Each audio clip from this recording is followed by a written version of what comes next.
안녕하세요. 강태성입니다. 오늘 방송은 이번 주에 출전하는 신마들을 분석하는 방송이 되겠습니다. 아직까지 경주에 대비를 하지 않았다는 것은 아무래도 발전이 느리거나 능력이 좀 처지거나 둘 중에 하나이고, 아니면 아프거나 그런 상황이라서 신마 분석 방송을 매주 해드리고 있는데, 사실 지금 현재 남아있는 마필들 중에서 특별하게 눈길이 가는 마필은 없습니다. 그래서 지난주도 그 마리아 스콜 같은 경우는 이번 주에 출전을 합니다. 그리고 오늘 방송해드리는 블랙시대, 이런 마필들이 뭐 아주 뭐 싹수가 좋다, 발전 가능성이 높다, 그런 뜻이 아니라 그래도 이번 주에 출전하는 마필들 중에서 그나마 나은 신마다, 그렇게 생각을 하시면 될 것 같습니다. 이 블랙 시대에는 크리솔라이트의 자마이고, 모마는 스위트 시절입니다. 그리고 서울 구조에서 관리를 하고 있습니다. 이번 주도 서울이 두 개 경주가 깨집니다. 1400, 1700이 깨지고, 그리고 분할이 될 텐데, 이거는 분할이 안 되겠죠. 분할이 되려면은 16두가 돼야 되는데 16두가 안 되고, 그렇다면은 아무래도 여기에서 출전을 못하는 마필들도 분명히 나올 수밖에 없습니다. 일단 이 출전 우선순위를 살펴보면은,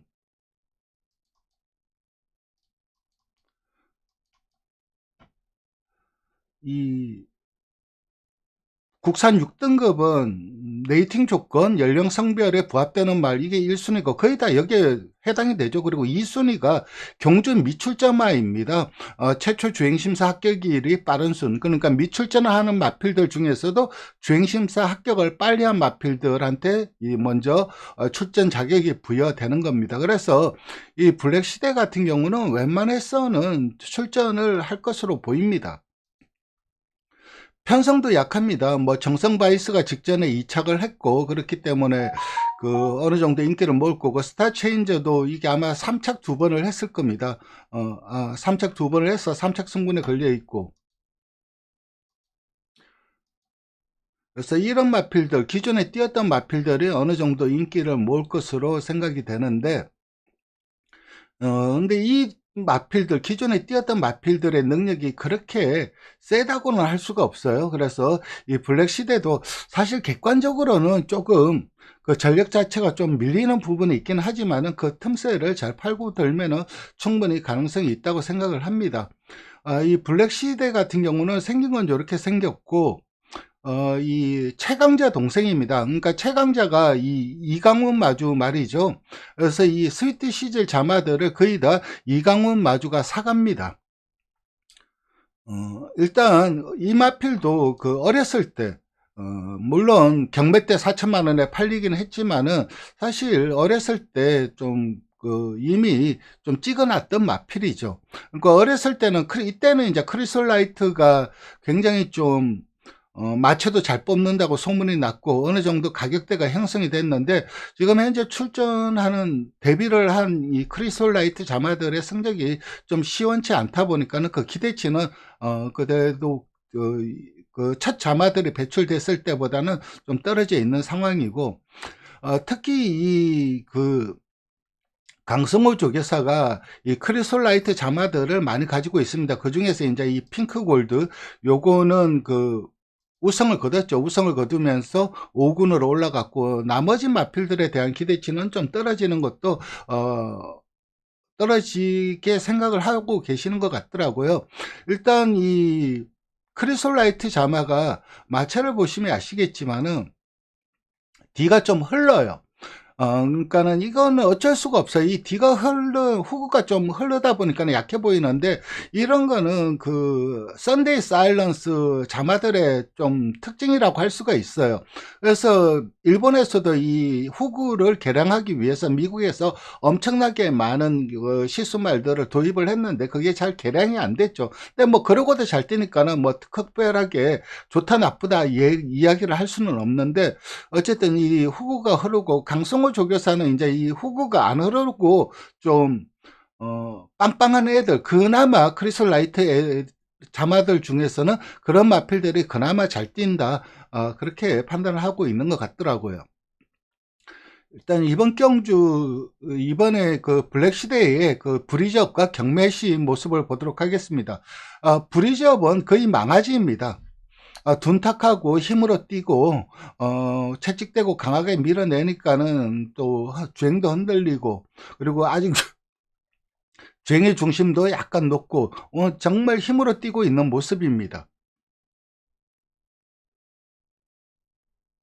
그래서 주행검사 내용, 그 브리즈업 때 보여준 모습은 그닥 크게 인상적인 모습은 아니었습니다. 그냥 점프하듯이 껑충껑충 뛰죠. 앞뒤 밸런스도 아직은 안 맞고. 근데 이런 부분은 경마장 입사를 했어도 주행검사 3번을 받을 정도로 완성도 자체는 떨어져 있었습니다. 이건 경매시 모습입니다.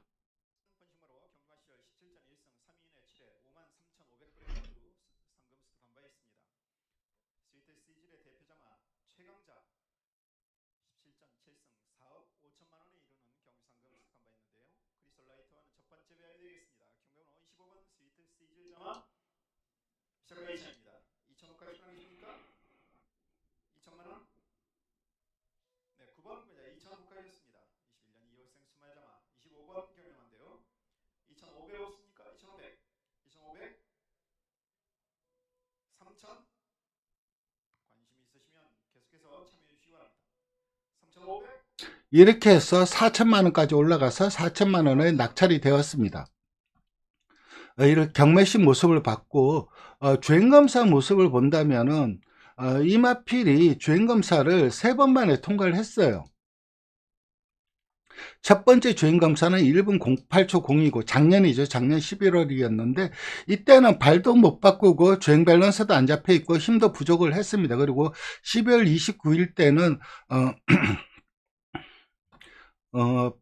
이때도 종반 힘 부족을 보이고 코너링을 하면서 모래를 맞으니까 좀 처지는 모습, 그러니까 호흡을 좀 놓치는 모습을 보여주었습니다. 그러면서 이때도 불합격 당했습니다. 그리고 이 3번째 주행검사, 그러니까 크리솔라이트 자마들이 대체적으로 순발력이 좀 떨어지는 그런 단점이 있는데 이 마필은 블랙시대는 기본적인 순발력을 가지고 있습니다. 그래서 이 3번째 주행검사를 보도록 하겠습니다. 이 3번 게이트였고 주행검사 통과 기록은 참 죄송합니다. 3번 게이트의 통과 기록은 1분 03초 9로 아직까지는 D가 좀 약한 모습입니다. D심 자체가 좀 불안한 모습인데, 네, 크리솔라이트 자마치고는 좀 양호한 순발력을 보여주고 있고, 그리고 무엇보다 좀 고무적인 점은 모래 반응이 상당히 좀 좋아졌다는 겁니다. 선행마 바로 뒤에서 이제 좀 따라가는데 모래를 좀 덜 맞은 부분이 있긴 하지만 그래도 모래에 대한 거부 반응이라든가 뭐 호흡이 흐트러지거나 뒤로 처지거나 그런 부분은 없었습니다.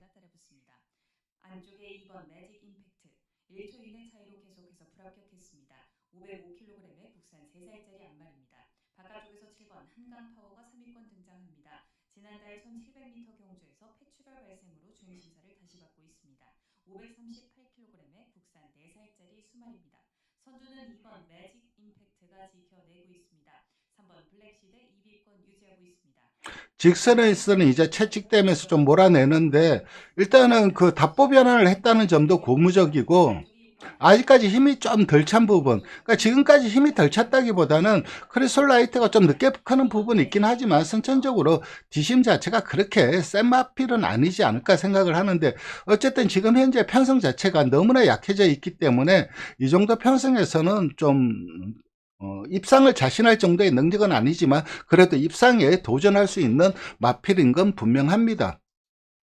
제가 이 마필을 좀 관심 깊게 보는 이유는 이 스위트 시즈를 작년에 제가 교배 디자인을 해 줬습니다. 이 목장에다. 그러면서 투하나 앤드 서브와 교배를 했는데 작년에 이제 투하나 앤드 서브가 거의 100두 정도 가량 교배를 했어요. 근데 거의 한 절반이 임신이 안 됐습니다. 그래서 작년에 그 투하나 앤드 서브 자마들, 그러니까 내년에 올해 당세고 내년에 1세가 되겠죠.